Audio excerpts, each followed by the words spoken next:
America का लड़ाकू विमान F-16 एक मिनट में 35 किलोमीटर की दूरी तय करता है। सिर्फ 15 मिनट में F-16 यूक्रेन के बॉर्डर से मॉस्को पहुंच सकता है। इतना खतरनाक फाइटर जेट अब ज़ेलेंस्की के हाथ लग चुका है और इस फाइटर जेट को लेकर पुतिन पहले ही वार्निंग दे चुके हैं और अब हर गुजरने वाले दिन के साथ लग रहा है कि ये युद्ध और लंबा खिंचने वाला है।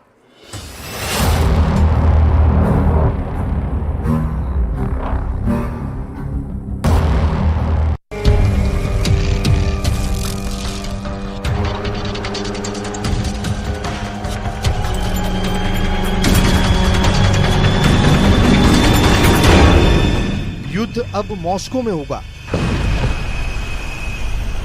प्लेन अब रूस के आसमान में उड़ेंगे।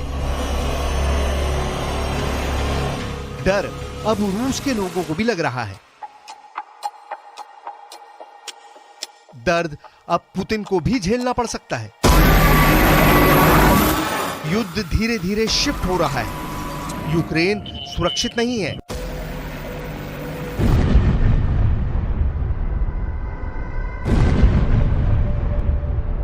लेकिन मॉस्को कब तक सेफ रहेगा ये कहना अब आसान नहीं है। और ये सारी आशंकाएं क्यों हैं? इन तस्वीरों से समझिए। ज़ेलेंस्की अमेरिका में बनाए गए लड़ाकू विमान F-16 में बैठ चुके हैं। ये फोटो रूस को एक मैसेज है, पुतिन को एक सीधा संदेश है कि अगर वो ये सोच रहे हैं कि युद्ध जीत चुके हैं तो ये उनकी भूल है। युद्ध तो अभी शुरू हुआ है। यही मैसेज ज़ेलेंस्की रूस तक पहुंचाना चाहते हैं। सबसे बड़ी बात यह कि ज़ेलेंस्की ने नीदरलैंड्स के प्रधानमंत्री से मुलाकात की है और डेनमार्क के प्रधानमंत्री से भी बात की है। नीदरलैंड्स और डेनमार्क ये वो देश हैं जिन्होंने यूक्रेन को F-16 लड़ाकू विमान देने पर अपने फैसले की मोहर लगा दी है। इन दोनों देशों को धन्यवाद कहने के लिए ज़ेलेंस्की ने दोनों देशों के राष्ट्राध्यक्षों से मुलाकात की और इस मुलाकात पर नजर पुतिन की भी रही। ज़ेलेंस्की को F-16 मुहैया करवाने पर पुतिन का रुख कितना खतरनाक है ये तो आपको आगे हम बताने ही वाले हैं। लेकिन सबसे पहले हम आपको ले चलेंगे यूक्रेन और मॉस्को की युद्ध भूमि में और ज़ेलेंस्की की नई रणनीति को डिकोड करेंगे। आखिर ज़ेलेंस्की के दिमाग में इस वक्त चल क्या रहा है? युद्ध की शुरुआत में ही ज़ेलेंस्की ने अमेरिका से एक खास डिमांड की थी। ज़ेलेंस्की की डिमांड थी कि अमेरिका यूक्रेन की सेना को लंबी दूरी तक मार करने वाले हथियार दे।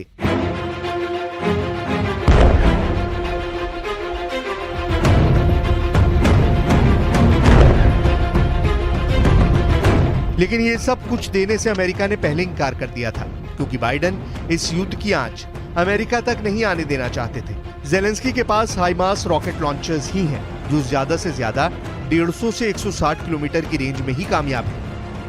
अमेरिका ने अब तक यूक्रेन को ऐसा कोई हथियार नहीं सौंपा जो रूस की राजधानी मॉस्को तक पहुंच भी सके। अब चाहे इसे पुतिन का खौफ ही कहें या कुछ और, अमेरिका की सरकार के प्रवक्ताओं की तरफ से ये बात साफ कही गई है कि यूक्रेन को जो हथियार दिए जा रहे हैं वो दरअसल डिफेंस के लिए है, ना कि रूस पर हमला करने के लिए। लेकिन जंग में परिस्थितियां हमेशा एक जैसी नहीं रहती। 544 दिन के इस युद्ध में पहले यूक्रेन ही लगातार मार खा रहा था, लेकिन अब परिस्थितियां काफी बदल चुकी हैं।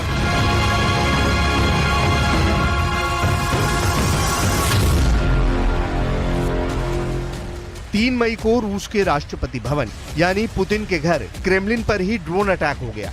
पिछले हफ्ते यूक्रेन के ड्रोन ने रूस के एक्सपो सेंटर पर भी हमला कर दिया जो कि मॉस्को में है। युद्ध के 544 दिनों में से 130 से ज्यादा बार यूक्रेन के ड्रोन रूस को घायल कर चुके हैं, यानी रूस की इमारतों पर हमला कर चुके हैं। रूस के ड्रोन रात के अंधेरे में ड्रोन अटैक करके रूस के हवाई अड्डे पर 3 लोगों को मार भी चुके हैं।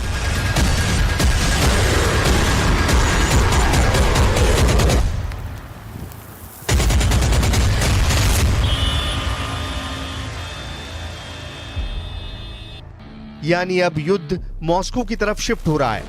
अब मॉस्को में रहने वाले लोगों के चेहरे पर भी युद्ध का खौफ देखा जा सकता है और ज़ेलेंस्की यही चाहते हैं। लेकिन अमेरिका ने इस आग में और ज्यादा घी डालने का काम किया है। अब डेनमार्क और नीदरलैंड्स की लोकेशन क्या है? यूरोप में जरा एक बार ये मैप देखिए यूरोप के मैप में ये डेनमार्क और डेनमार्क के दक्षिण दिशा की तरफ मौजूद है नीदरलैंड्स। अब जरा रूस का भूभाग देखिए। यूरोप और एशिया महाद्वीप में फैला हुआ एक विशाल क्षेत्र क्या रूस और डेनमार्क जैसे बेहद छोटे छोटे देशों का कोई मुकाबला रूस से हो सकता है? सच्चाई यह है कि डेनमार्क और नीदरलैंड्स की हिम्मत अगर आज पुतिन को आंख दिखाने की है तो इसके पीछे सिर्फ और सिर्फ अमेरिका की शय है। और अब यूक्रेन को अमेरिका की ओर से कई इशारे मिल रहे हैं। अब सोचिए, जो यूक्रेन अब तक ड्रोन से ही मॉस्को पर हमला कर रहा था, अगर उसके हाथ में F-16 जैसे अत्याधुनिक विमान लग जाएंगे तो क्या ये विमान मॉस्को का रुख नहीं करेंगे? क्या रूस पर हमला करने के लिए F-16 लड़ाकू विमानों का इस्तेमाल नहीं होगा?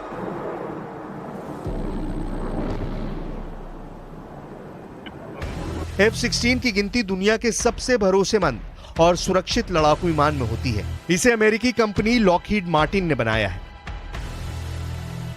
लॉकहीड मार्टिन के मुताबिक दुनिया भर में 25 से ज्यादा देशों के पास F-16 विमान है। F-16 सिंगल इंजन वाला मल्टी रोल लड़ाकू विमान है, यानी ये किसी भी तरह के ऑपरेशन में काम कर सकता है। F-16 चौथी जनरेशन का लड़ाकू विमान है। इसमें हवा से हवा और हवा से जमीन में मार करने वाली मिसाइलों को तैनात किया जा सकता है। हालांकि F-16 में लगने वाली मिसाइलों की रेंज 100 किलोमीटर है, यानी इसकी मिसाइलें 100 किलोमीटर दूरी तक के टारगेट को ही मार सकती हैं। लेकिन रूस के लिए और पुतिन के लिए सबसे ज्यादा चिंता की बात यह है कि F-16 की रेंज 4200 किलोमीटर है, यानी एक उड़ान में ये 4500 किलोमीटर दूर जाकर हमला कर सकता है। ये मैप देखिए, मॉस्को की दूरी कीव से 860 किलोमीटर है और F-16 एक बार में 4200 किलोमीटर तक जा सकता है। F-16 एक मिनट में 35 किलोमीटर की दूरी तय करता है। इस तरह कीव से मॉस्को पहुंचने में 860 किलोमीटर, यानी कीव से मॉस्को पहुंचने में F-16 को सिर्फ और सिर्फ 24 मिनट का ही समय लगेगा। और इसीलिए ज़ेलेंस्की बहुत खुश हैं। उनको लग रहा है कि F-16 हासिल करने के बाद वो पुतिन को मजा चखा देंगे। Мовились про передачу Данії 19 винищувачів F-16. Це дуже потужна підтримка для нас. Вже починаються тренувальні місії. Ми разом сьогодні спілкувалися з нашими хлопцями, дівчатами, які навчаються і будуть тут працювати з F-16, а потім будуть працювати з F-16 в нашому небі.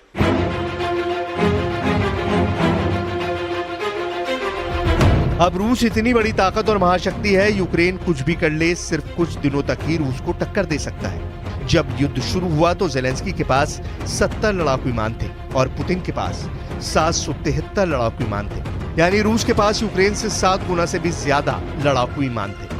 अब कई इंटरनेशनल रिपोर्ट्स दावा कर रही हैं कि 544 दिनों के युद्ध में रूस ने 70 लड़ाकू विमान खो दिए और यूक्रेन ने 60 लड़ाकू विमान खो दिए। इस हिसाब से अगर देखा जाए तो अब रूस के कुल 773 लड़ाकू विमानों में से 70 घट गए, यानी अब भी रूस के पास 703 लड़ाकू विमान हैं और यूक्रेन के पास 70 लड़ाकू विमानों में से 60 घट गए, तो अब यूक्रेन के पास सिर्फ 10 लड़ाकू विमान बचे हैं। अब सवाल ये उठता है कि डेनमार्क और नीदरलैंड से रूस को कितने विमान मिलने जा रहे हैं।